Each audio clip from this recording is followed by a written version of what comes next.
Mad Paramahansa Parivrajacharya Asto Tarasata Shishimad A.C. Bhaktivedanta Swami Srila Prabhupada Ki Jai. Ananta Koti Vaishnavrinda Ki Jai. Namacharya Srila Haridas Thakur Ki Jai. Prem Sakaho Shri Krishna Chaitanya Prabhu Nityananda Shri Advaita Gadadhar Shivas Adigor Bhaktivinoda Ki Jai. Shri Shri Radha Krishna Gopa Gopinatha Shama Kunda Radha Kunda Giri Govardhan Ki Jai. Shri Vrindavan Dham Ki Jai. Mayapur Dham Ki Jai. Jagannath Puri Ki Jai. Ganga Mai Ki Jai. Jamuna Mai Ki Jai. Tulsi Maharani Ki Jai. Bhakti Devi Ki Jai. Samaveda Bhaktavrinda Ki Jai. All glories to the assembled devotees. All glories to the assembled devotees. All glories to the assembled devotees. All glories to Shri Shri Guru and Gauranga. All glories to Srila Prabhupada.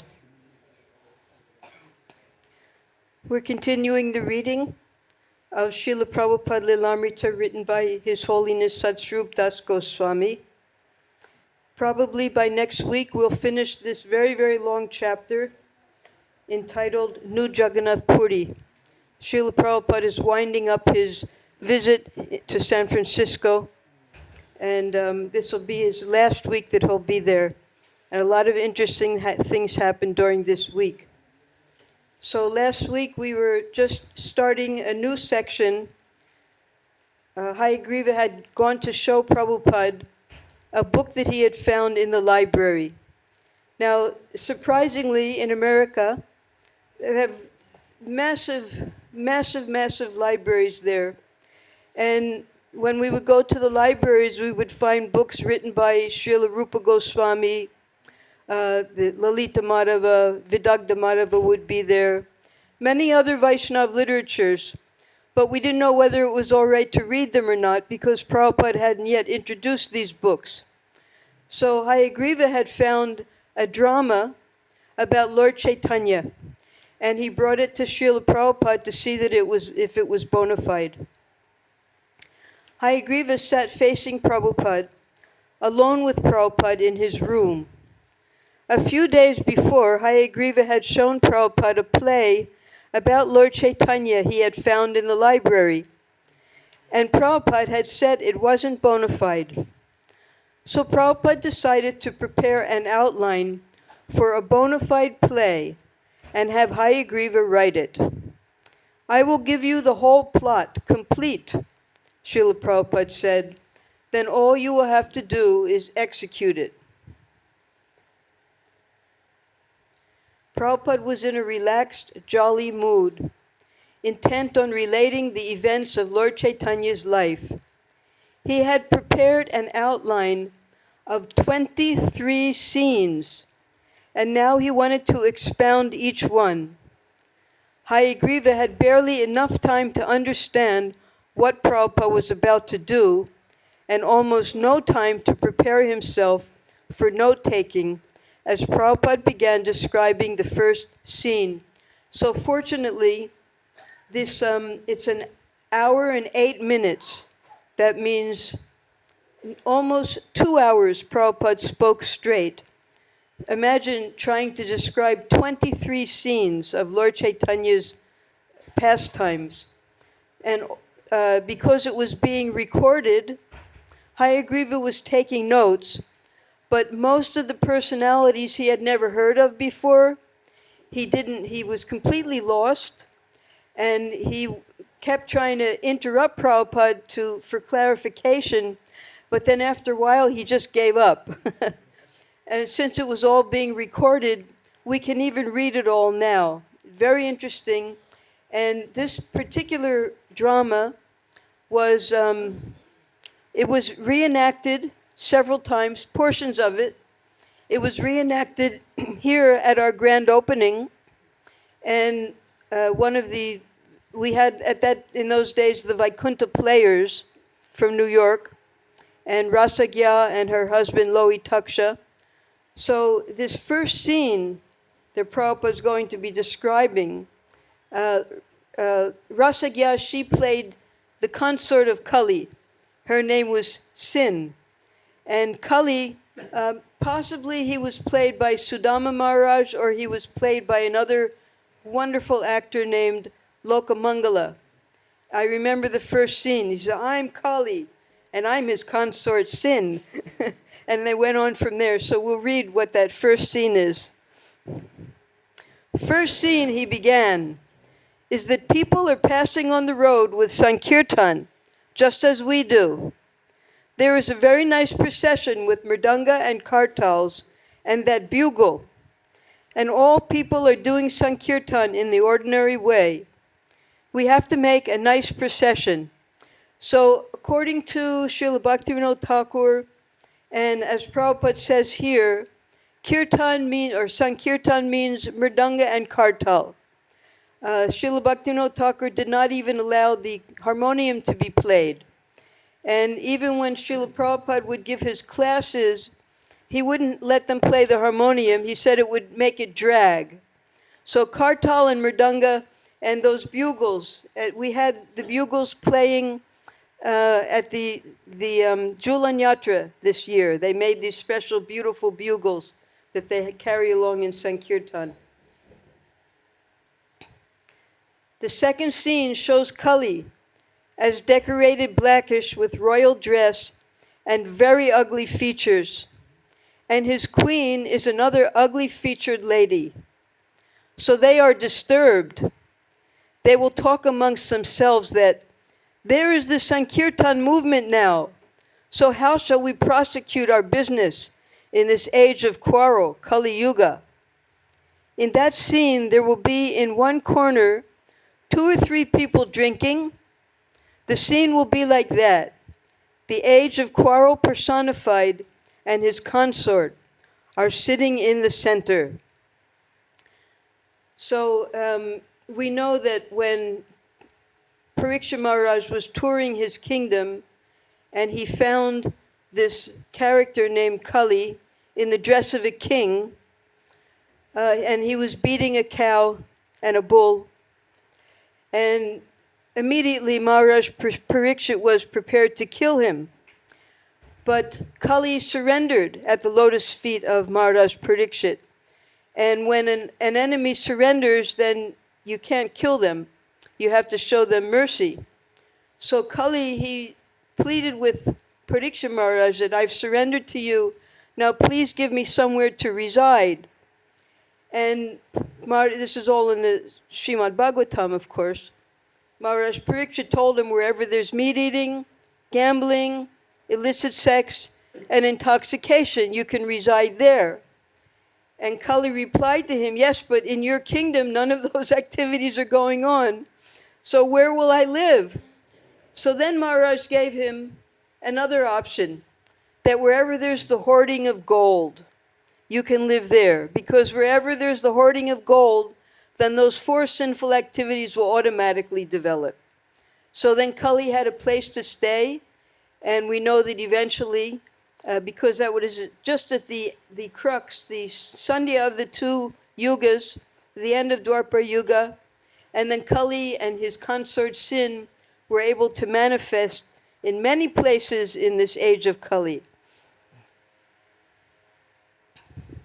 In one corner, someone is taking part in drinking, and another part, somebody is illicitly talking of lust and love with the woman. In another section, there is slaughtering of a cow, and in another section, gambling. In this way, that scene should be adjusted. And in the middle, the ugly man, Kali, and the ugly woman will talk that we are now in danger. The Sankirtan movement has been started. What to do? In this way, you have to finish that scene. So that was the first scene. Introduction of Kali and Sin, and surrounded by all of those sinful people engaged in those 4 sinful activities. Then the third scene is very nice, Rasa dance. So you remember that just before that, the devotees, they invited Prabhupada to a night of kirtan on the beach. And whenever Prabhupada would go with the devotees, and there would be people surrounding them, many times the people, the hippies, the young people, they would join hands together and they would dance in a circle around Srila Prabhupada as he performed kirtan. So they did that night also on the beach as the sun was setting and the ocean was very nicely, the waves were coming in on the sand. Hayagriva interrupted. He had some of his own ideas about what he called the dramatic point of view. I think, Hayagriva said, strongly articulating his words, this can apply for the whole world, in the sense that the names may be Indian, but I think the exhibition you described of the assembly of Kali and his consort Sin, and the exhibition of illicit sex and the slaughterhouse can all be from Western prototypes. So Hayagriva, of course, he had visited India, and you don't see those things so prominently here in India. In fact, when we came to Vrindavan, everything was prohibited here. You could never see a liquor shop. You could never see eggs being sold. Nothing like that was here in Vrindavan whatsoever. You would have to go way into the part of, Kishorpura, and there maybe someone would be doing something very secretly, selling something like eggs or meat, something like that. But nowhere in open was that allowed. So Hayagriva, because the audience naturally was going to be Americans, he didn't want this to appear to be something from the Indian perspective. Prototype means, like a prototype is, it's a Greek concept. You have, let's say, a prototype of friendship, like Krishna's friendship with the cowherd boys. That's the supreme friendship. So that's called the prototype. And then in this world, you have a perverted reflection of that prototype with all different types of friendly relationships. So Hayagriva, from a dramatic perspective, he was thinking, let's not make this too Indian. Let's make it a prototype that the people in the Western countries will understand. Srila Prabhupada said he had no objection to Hayagriva's suggestion, but that he didn't want people to think he was singling out Westerners, as if they were the only ones who committed illicit sex. Hayagriva was about to reply, but decided that this was no time to quibble. Swamiji was eager to go on describing the pastimes of Lord Chaitanya. So Hayagriva here was surrendering, and he wanted Srila Prabhupada to just go on. He was on the third scene, and he had 20 more scenes to go. Prabhupada, Rasa dance means Krishna and Radharani in the center, and the gopis are surrounding. You have seen that surrounding scene when they were dancing with us the other day in the park, hand to hand? Hayagriva, yes, yes. So here we have another prototype. The original prototype is the rasa dance. And here, in this material world, the perverted reflection of that is when boys and girls dance together. Prabhupada. So one Krishna and one gopi, they are dancing. That should be the scene. See here. Now we had mentioned earlier about one artist, Devahuti, who was the mother of one devotee. She was elderly, much older than us. For us, she was like a grandmother practically. So Prabhupada, she told me when I met her, she told me that Prabhupada had her paint this beautiful painting, the first painting of the Rasa dance, and had described to her that it was the reddish tint in the sky and the demigods in the clouds watching the Rasa dance. All the demigods came down because they also wanted to see this beautiful Rasa dance of Krishna and the gopis, and how Krishna expanded himself to dance in between each of the gopis. So this is one of her paintings as well. That should be the scene. Then the Rasa dance should be stopped. and Krishna will talk with the gopis. Krishna will say to the gopis that, "My dear friends, you have come to me in the dead of night. It is not very good because it is the duty of every woman to please her husband. So what your husband will think if you come in such dead of night, so please go back." So in this way, the gopis will reply that, "You cannot request us to go back, because with great difficulty and with great ecstatic desire, we have come to you. And it is not your duty to ask us to go back." The gopis speaking to Krishna. We have to remember that Krishna blew his flute specifically to attract the gopis to come in the dead of night. In this way, you arrange some talking that Krishna is asking them to go back, but they are insisting, "No, let us continue our rasa dance." Then when the rasa dance is finished, the gopis will go, and then Krishna will say, "These gopis are my heart and soul. They are so sincere devotees, they do not care for family encumbrances or any bad name. They come to me, so how shall I repay them?" He was thinking, how shall I repay their ecstatic love? So he thought that I cannot repay them unless and until I take up their situation to understand me. But I myself cannot understand me. I have to take the position of the gopis, how they are loving me. So this is a monologue within the drama. Monologue means when a person is speaking just to themselves, actually he's expressing his mind to the audience. So here Krishna he's explaining, I want to pay back the love that these gopis have, but I can't understand their love for me unless I'm in their position. And it's at this point where Krishna decides that he has to appear as Lord Chaitanya. Now this is another painting that Prabhupada commissioned Devahuti to make. These very early paintings that you'll find in the original volumes of the Chaitanya Charitamrita.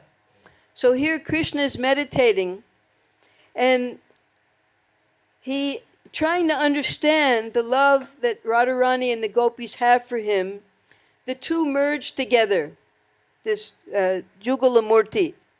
And the merging of Radha and Krishna together is the appearance of Chaitanya Mahaprabhu that's described in the Chaitanya Charitamrita. So with that consideration, he took the form of Lord Chaitanya. Therefore, Krishna is blackish, and Lord Chaitanya is the color of the gopis. The whole life of Lord Chaitanya is the representation of the gopis' love toward Krishna. That should be painted in the picture of this scene. Do you have anything to ask? Hayagriva. This is his determination to incarnate as Lord Chaitanya? Prabhupada. Lord Chaitanya, yes. Hayagriva. In order to, Prabhupada, in order to appreciate Krishna in the form of a gopi, just like I have got dealings with you. So you have got your individuality, and I have got my individuality. But if I want to study how you are so much obedient and loving to me, then I have to go to your position. It is very natural psychology. You have to paint in that way. So paint in this way means a dramatic representation in this drama. So here we have Chaitanya Mahaprabhu in his meditations. When he would fall unconscious in his ecstatic trances, he would actually enter into the pastimes, and the gopis would ask him, they would give him different services to do for Radha and Krishna at Govardhan. So here's Chaitanya Mahaprabhu trying to understand that love that the gopis have for Krishna.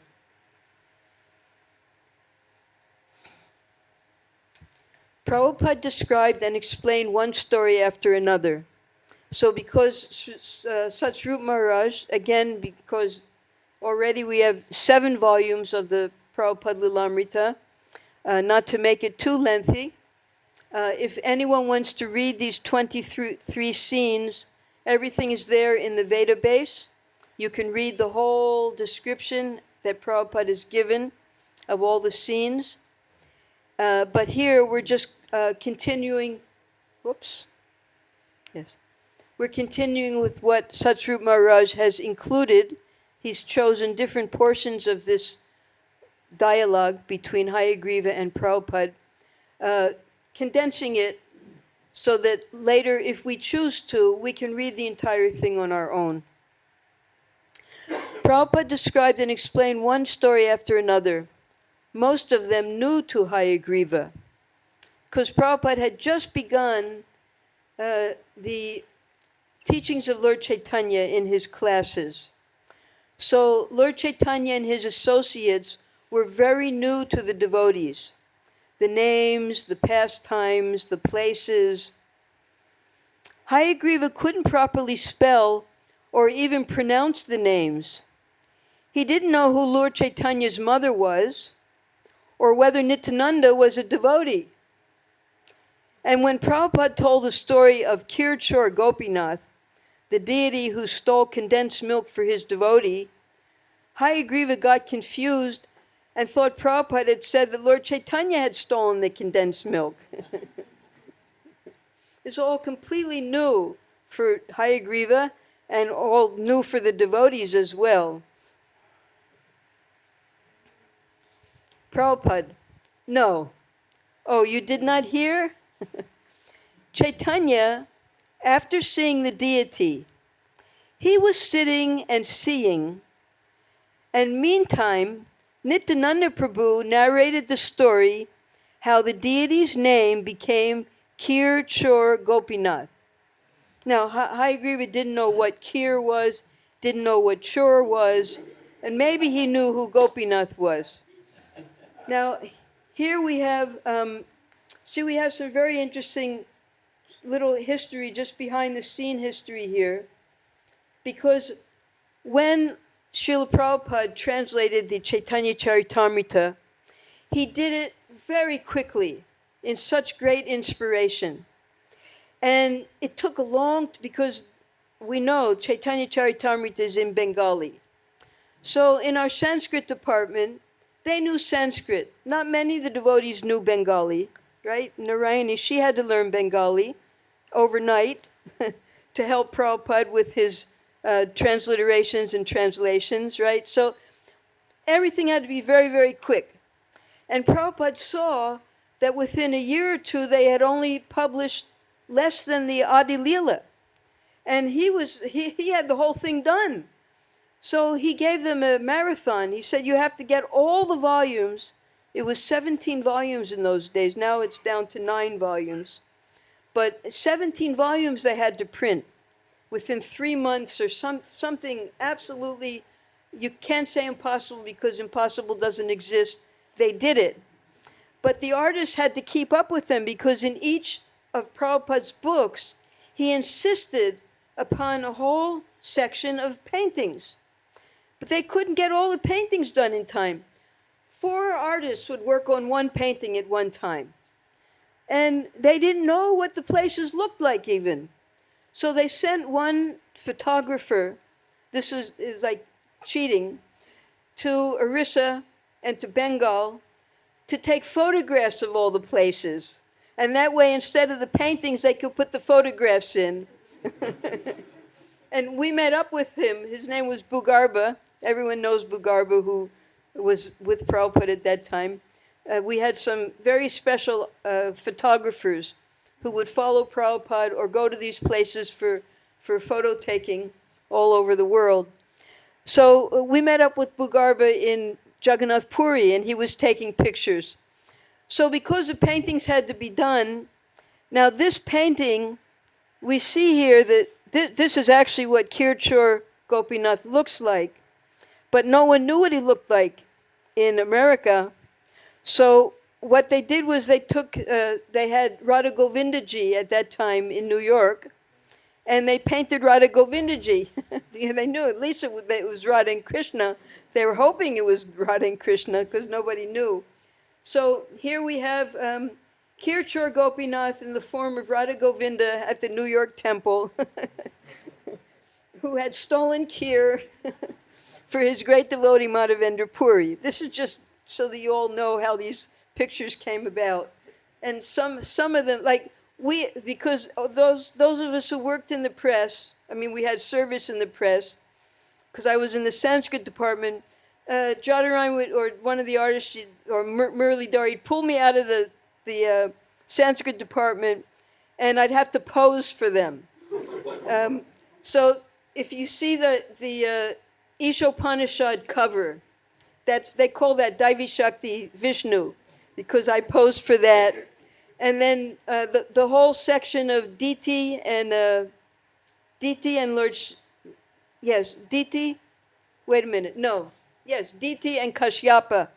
I posed for Diti. So each one of us, whoever was free, we would get pulled into the art department and have to pose for all of the personalities. Devahuti, a great, So all those paintings, we can tell you who's who, according to who was working in the press at that time. Okay. You do not follow me? Hayagriva groped. Nityananda, Prabhupada. Nityananda was going with Lord Chaitanya. Hayagriva. Nityananda was narrating this to Lord Chaitanya. Prabhupada. Yes. The deity was known as Kirchor Gopinath. The story. Prabhupada repeated for the third time. The story was narrated that formerly he stole one pot of condensed milk for his devotee, Hayagriva. Now, what direct relationship does this have to Lord Chaitanya? He was completely lost. Prabhupada. Lord Chaitanya visited this temple. Anyone in those days going to Jagannath Puri from Bengal had to pass that way. And on the way, the Kirchor Gopinath temple is there. So everyone used to visit. Formerly, Madhavendra Puri also visited. And for him, the deity stole the condensed milk. From that time, the deity is known as Kirchor Gopinath. That story was narrated to Chaitanya Mahaprabhu. This is the temple at Kirchor in Remuna. This is inside a portion of the temple. So while sitting before the deity, the story was narrated, and Chaitanya Mahaprabhu relished that God is so kind that sometimes he steals for his devotee. This is the significance. So here the scene should be arranged that it is a very nice temple, the deity is within, and Lord Chaitanya had entered while chanting Hare Krishna. And then he saw the worship, arti. These things are to be shown in this scene, and a little story about him, that's all. So has anyone here ever been to the Kirchor Gopinath temple? And you've seen this picture of the Sankirtan there at the entrance? Yes?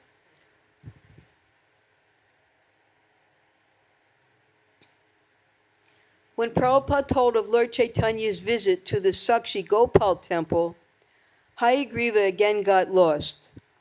Do you follow? Prabhupada asked. No, Hayagriva chuckled. No.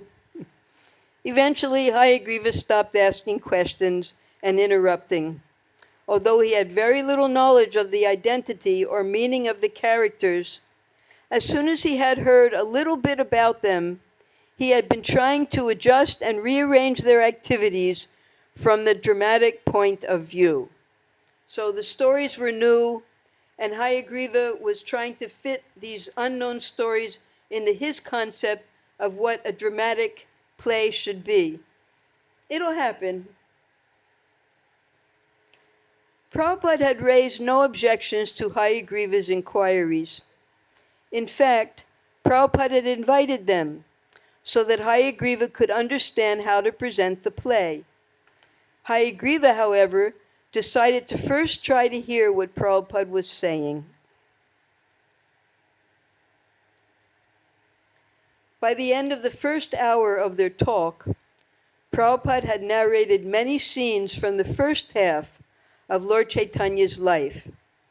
His teasing the Brahmins by the Ganges at age 5, his civil disobedience movement against the Mohammedan magistrate, his accepting the renounced order at age 24, his last meeting with his beloved mother, his traveling to Puri and touring South India, his meeting and instructing disciples like Sarvabhauma, Ramananda Roy, and Rupa Goswami and Sanatan Goswami.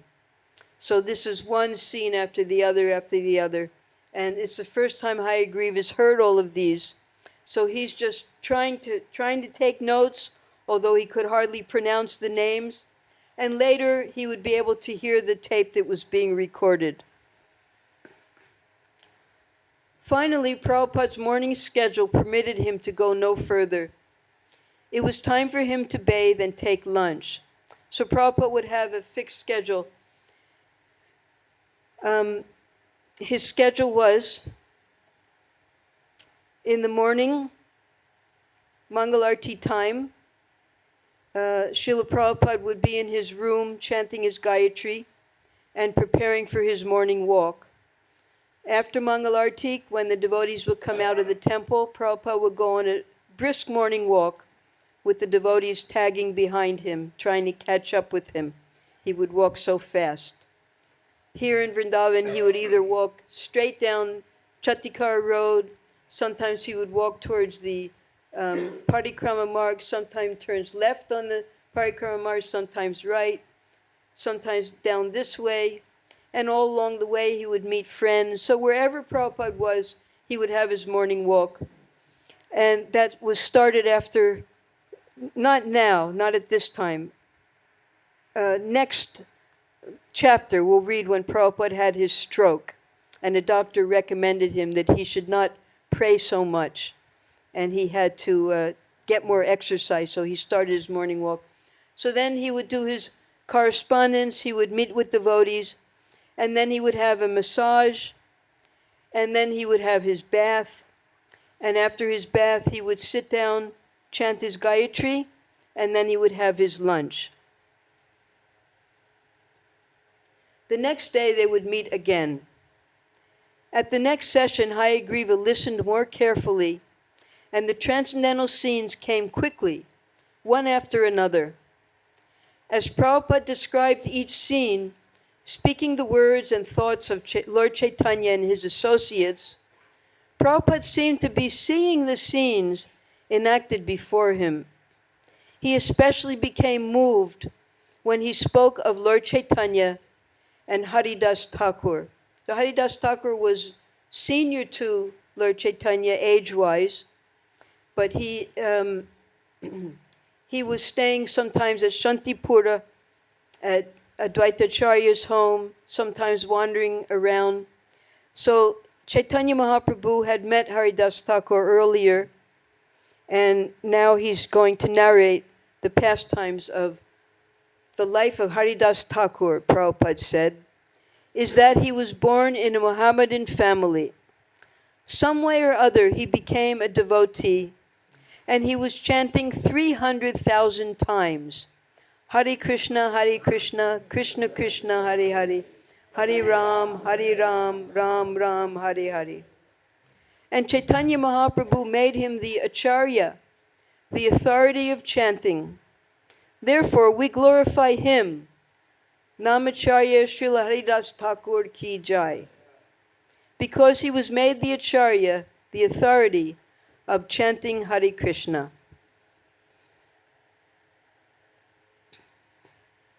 When Lord Chaitanya took sannyas, Haridas Thakur decided, "My dear Lord, you are leaving Navadvip.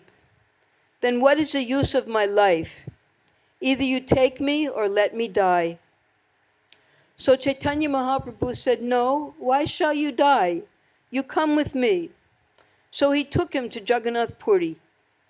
In Jagannath Puri, because he considered himself born of a Mohammedan family, Haridas did not enter the temple, but Chaitanya Mahaprabhu gave him a place at Kashinath Mishra's house. There he was chanting, and Chaitanya Mahaprabhu was sending him prasadam. In that way he was passing his days, and Chaitanya used to come and see him daily. So both Haridas Thakur and then Rupa Goswami and Sanatana Goswami, because they consider themselves to be contaminated by associating with the Muslim community, they did not enter the Jagannath temple, nor did they even walk on the roads where the Sevites of Lord Jagannath would pass, because they were afraid that accidentally these Sevites might touch them and themselves become contaminated. So out of humility and out of great respect for the Lord and his devotees, they kept a distance, but they would, from the place where Haridas Thakur was staying under a bokul tree, he would be able to see the chakra of the Jagannath temple, and he considered that his darshan. But because of his intense devotion, the Lord himself, in the form of Chaitanya Mahaprabhu, would come to see him every day.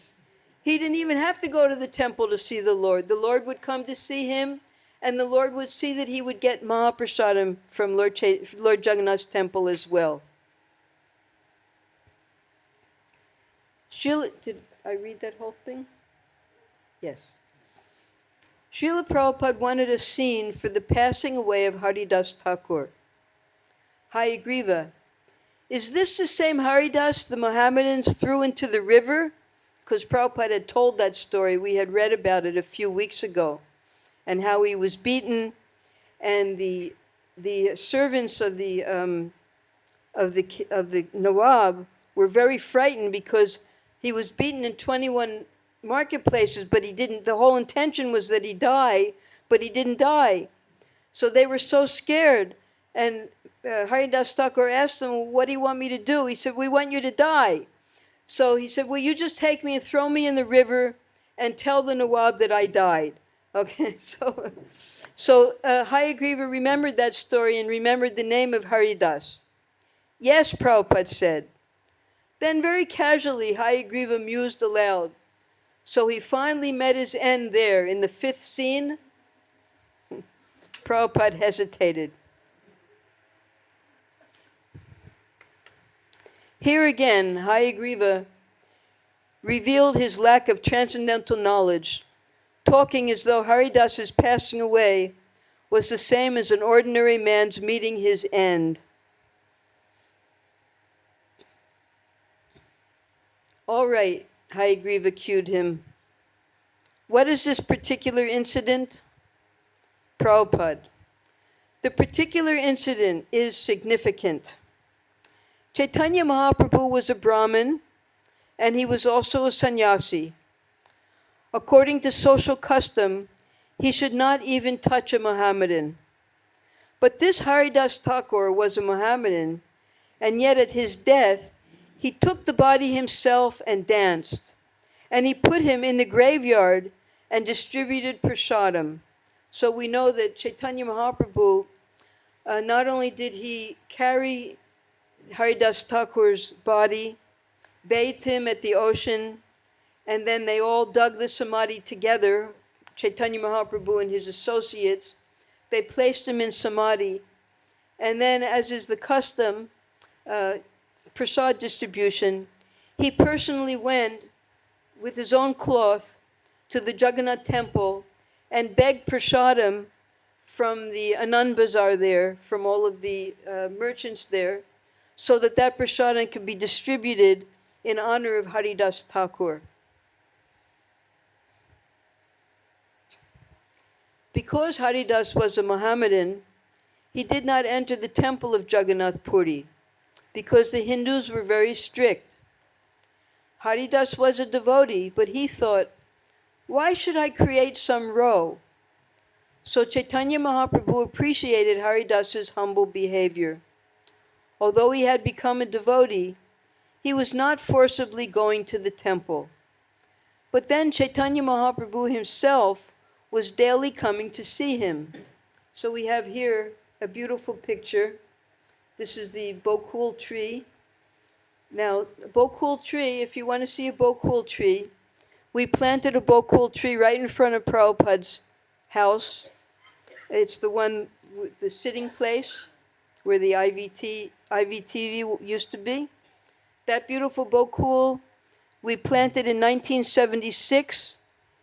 We bought that tree for 2 rupees by the Jamuna from a garden there. So from 1976, how many years is that now?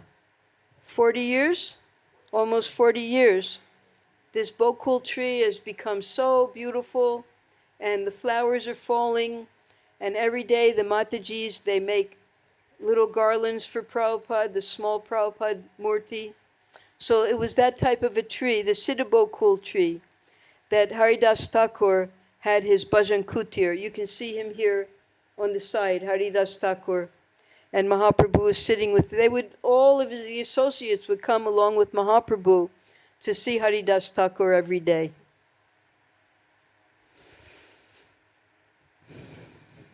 While going to take bath in the sea, he will first of all see Haridas. Haridas, what are you doing? Haridas will offer his respect, and he will sit and talk for some time. Then Chaitanya Mahaprabhu will go and take his bath. Has anyone gone to Haridas Thakur's Samadhi? Yes. Very beautiful place, maintained there. And our temple is just across the path. Right. In this way, one day when he came, he saw Haridas was not feeling very well. Haridas, how is your health? Yes, sir, it is not very, after all, it is the body. Then the 3rd day, he saw that Haridas is going to leave his body today. So Chaitanya Mahaprabhu asked him, Haridas, what do you desire? Both of them could understand. Haridas said that, this is my last stage. If you kindly stand before me. So this is all described in the Chaitanya Charitamrita. And Prabhupada is just giving a little Sankship Roop, little brief description for the play. Srila Prabhupada became caught in the intense spiritual emotions of the scene, as if it were happening before him. He closed his eyes.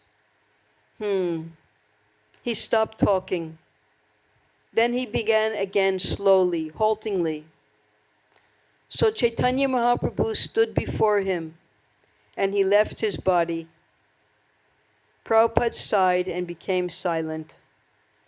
Hayagriva sat staring at the floor. When he glanced up, he saw that Swamiji was crying.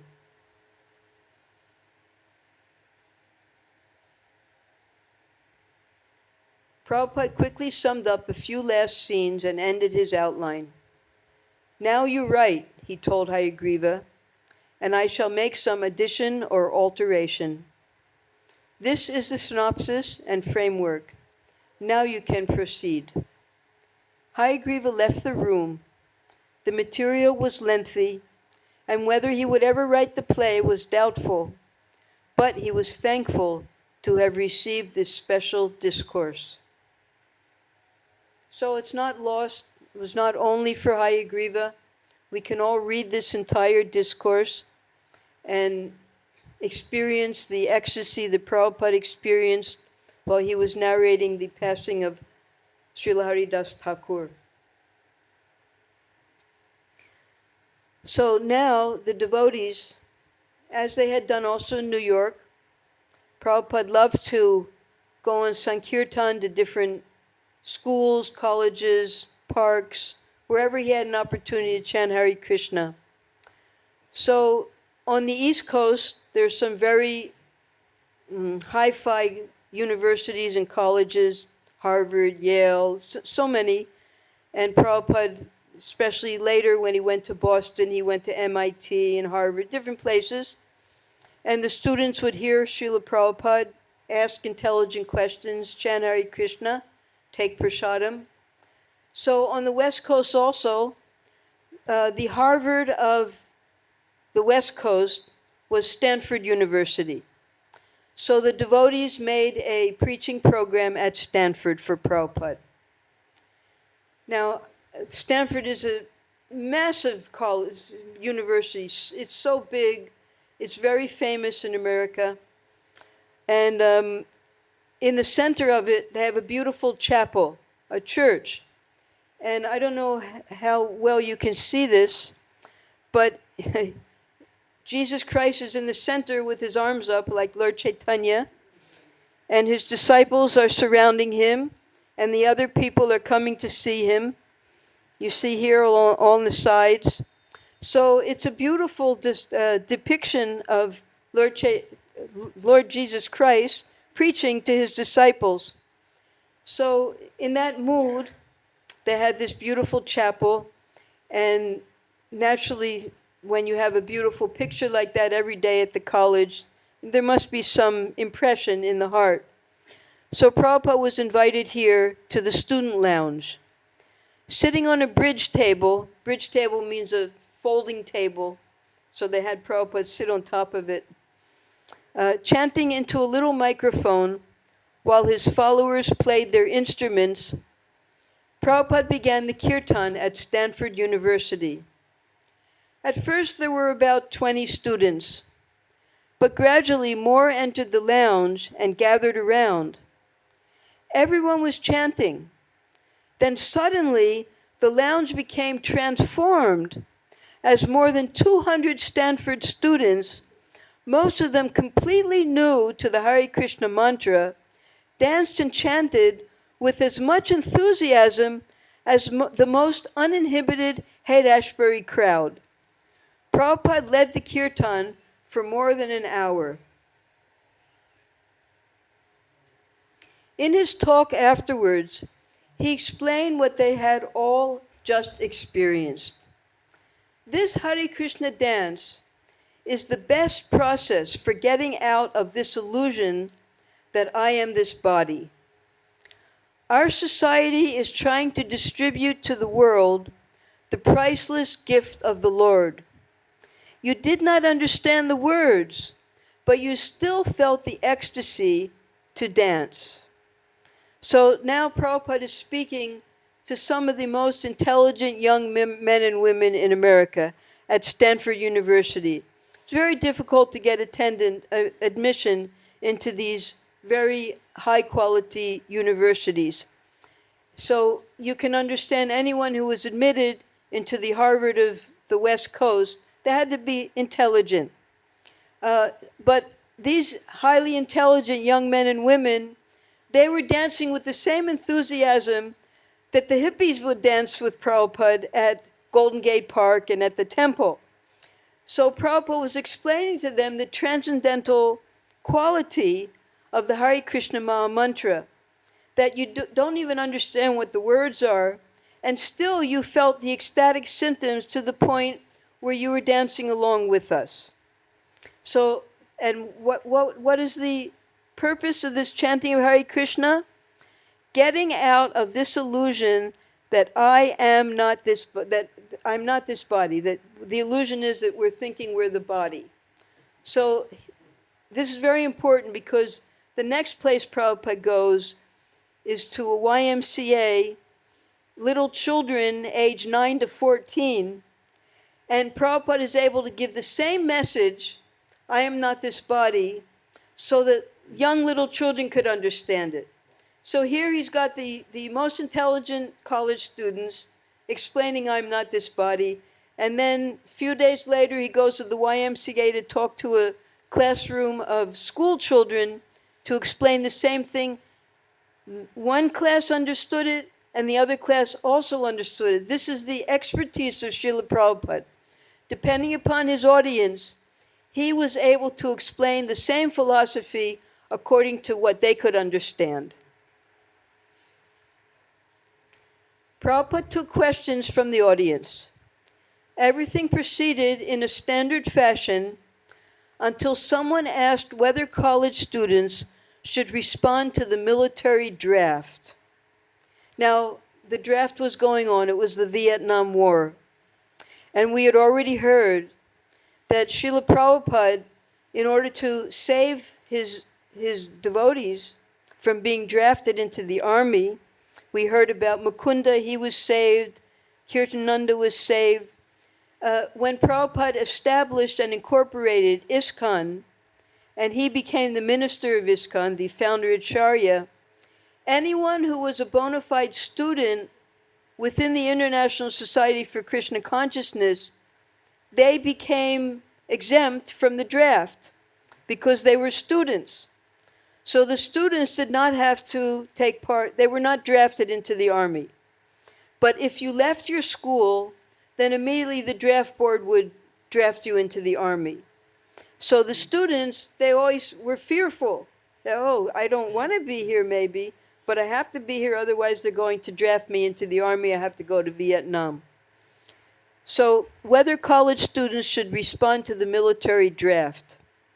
Prabhupada replied that since they had elected their own government, there was no use complaining if the government told them to go to war. But some of the students, the same students who had chanted and danced only minutes before, began to shout, "No, no!" Prabhupada tried explaining his point, but they raised their voices in anger until the hall became a bedlam of shouting. Finally, Srila Prabhupada picked up his kartals and began chanting again, and the dissenters left. So that's the wonderful thing about the Hare Krishna Maha Mantra. This also happened when Prabhupada had his pandal in Calcutta. The communists, this chanting of Hare Krishna is able to purify any atmosphere. When Prabhupada was at John Lennon's estate and there were ghosts living there, chant Hare Krishna and the ghosts went away. So if we're ever in an unfortunate or disturbing situation, we know what the solution is. Chant Hare Krishna and play those kartals nicely. The next day, the Palo Alto Times, that was the local newspaper, ran a front-page story with headlines and a photo of the kirtan. Ancient trance dance features Swami's visit to Stanford. Hold on there a minute, all you with it people. There's a new dance about to sweep the country. It's called the Swami.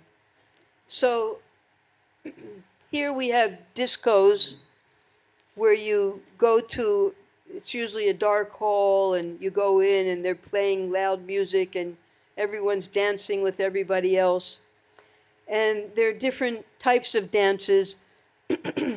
Previously there was the waltz and all different square dancing, all kinds of dancing, social dancing.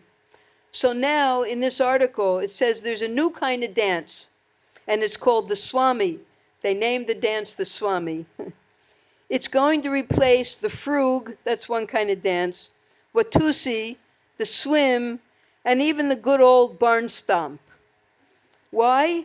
Because you can do any old step to it and at the same time find real happiness. You can rid yourself of the illusion that you and your body are inseparable.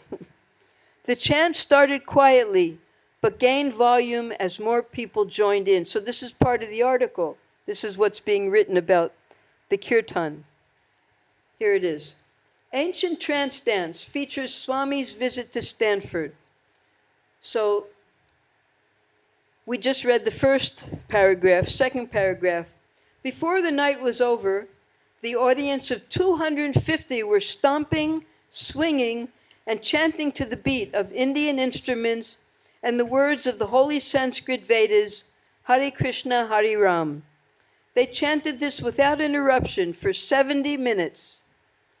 Underneath the photograph of the students chanting and dancing, Srila Prabhupada typed the following words: "Everyone joins in complete ecstasy when Swami Bhaktivedanta chants his hypnotic Hare Krishna." After half an hour, it's a long article. A long-haired youth with 3 strings of red beads around his neck stood up and began to dance to the music. He closed his eyes in ecstasy and held his hands palms up, shoulder high, like Lord Chaitanya. 2 girls soon followed him. One had a string of bells around her neck. A bearded fellow with a fluorescent pink skull cap joined in, still beating on his tambourine. The Swami cut in a microphone in front of him, and the added volume provoked others to chant and stomp more loudly. A pretty girl in a sari danced as if in a hypnotic trance. A short, dark man, neatly dressed in suit and tie, threw off his shoes and joined in. A young math professor did likewise. A pretty blonde 3-year-old girl rocked and swayed in one corner. Suddenly, most of the audience was dancing and chanting. The pace grew faster and faster. Faces streamed with sweat. The temperature soared. Then it all stopped. Swami was pleased with the article and asked for some photocopies of it. "What are they calling the dance?" he laughed. "The Swami?" Across the top of the kirtan photo, he typed, "Everyone joins in complete ecstasy when Swami Bhaktivedanta chants his hypnotic Hare Krishna." So he would get photocopies made, send them to New York, so that they could see what's going on in San Francisco. The devotees got Prabhupada engagement at a YMCA. So we're familiar with YMCA, Young Men's Christian Association. That was the first place that Prabhupada stayed. He spent the first night on the couch of the Sally and Gopal Agarwal's apartment. They realized that wasn't going to work, so then they got him a room at the YMCA in Butler, Pennsylvania. And we also have YMCA all over India as well, where the audience consisted almost entirely of children. The devotees had decorated the hall with posters of Krishna and had hung a big sign with the Maha Mantra on it. The children chanted along with Prabhupada during the kirtan. Just before the lecture, Guru Das reminded him, maybe the talk should be simple since they were all between 9 and 14 years old. Prabhupada nodded silently. "Is there a student here who is intelligent?" Prabhupada began. No one responded. After a moment, a 12-year-old boy, urged by his teachers and fellow students, raised his hand. Prabhupada motioned for him to come forward. The boy wore thick glasses, short pants, and a blazer, and his hair was combed back very neatly. Pointing to the boy's head, Prabhupada asked, "What is that?" The boy almost scoffed at the simpleness of the question. "My head."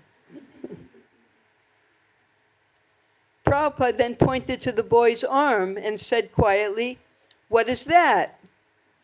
"My arm," the boy said. Prabhupada then pointed to the boy's foot. "What is that?"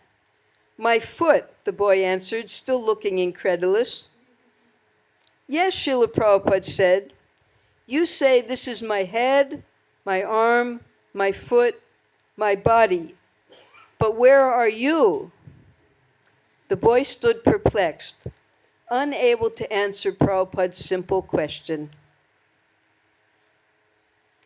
"We say my hand," Srila Prabhupada continued, But who is the owner of my hand? We say my hand, so that means someone owns my hand. But where does the owner live? I do not say I hand, I say my hand. So my hand and I are different. I am within my body, and you are within your body. But I am not my body, and you are not your body. We are different from the body. Real intelligence means to know who I am.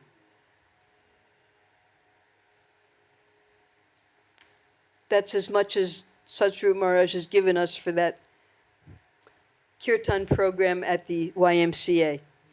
Now we have the next, we'll try to squeeze this in before 7 o'clock. So again, the devotees, they're out searching for programs for Srila Prabhupada to lead. Haight-Ashbury's psychedelic shop, a popular hippie gathering place, had extended to Prabhupada many invitations to come and speak. After the mantra rock dance, the hippies there had put a sign in the window, a night of consciousness. Also, in response to the mantra rock dance, they had opened a meditation room in the rear of their store. But since the hippies at the psychedelic shop were almost always intoxicated, Prabhupada's followers had said that it wouldn't be a good idea for Prabhupada to go. The devotees would go and lead kirtan, but they didn't want Prabhupada to be exposed to such an atmosphere. But the hippies kept entreating. Finally, the devotees relented, advising Prabhupada it might be all right for him to go. So one Saturday night, Prabhupada and two devotees walked over to Haight Street, to the psychedelic shop. Young people crowded the streets. Hippies sitting along the sidewalk selling hashish pipes and other dope paraphernalia. Hashish, I think that's charash. Is it charash? Yes. And pipes, I mean, just like what they sell here, those little pipes, things like that. Homosexuals, widely costumed hippies with painted faces, small groups smoking marijuana, drinking, singing, and playing guitars, a typical evening on Haight Street. At the psychedelic shop, marijuana and tobacco smoke hung heavy in the air, mingling with the smell of alcohol and bodies. Prabhupada entered the meditation room, its ceiling and walls covered with madrasas, and madrasas means big sheets with nice Indian block printing, and sat down. The room was full of hippies, many lying down, heavily intoxicated, looking up at him with half-closed eyes. He spoke in a low voice, but his presence somehow held their attention. Although lethargic, the group was appreciative. And after Prabhupada had finished, those who were still conscious expressed their approval. So I think that's it for tonight. And we'll continue with Prabhupada's last few days in San Francisco before he returns to his family in New York. Hare Krishna. Jai. Hare Krishna, Krishna Krishna,